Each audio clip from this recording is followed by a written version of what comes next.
I'm not ashamed of the gospel of Christ, for it is the power of God to salvation for everyone who believes, for the Jew first and also for the Greek. And then he says this in verse 17, which is kind of our key.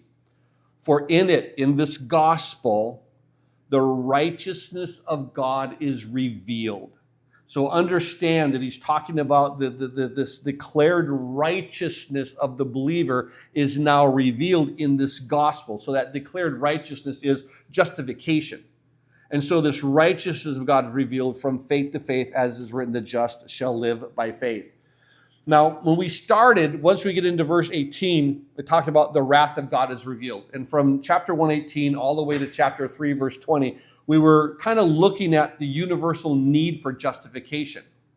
That there was a need for man to be declared righteous. And so within this need to be declared righteous, we recognize that what? Well, man couldn't obtain righteousness, but we still needed the righteous, so we had to be declared righteous.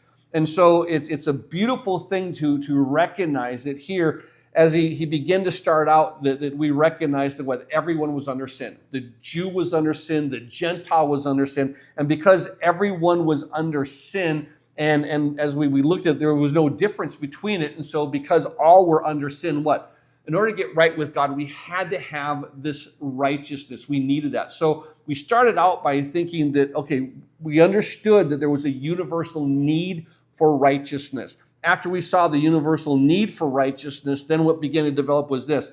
We then looked at what justification actually was. So there was a universal need for this justification. Then we said, what is justification? And from chapter 3, verse 21, all the way to chapter 4, verse 25, we begin to look at an extended definition of justification.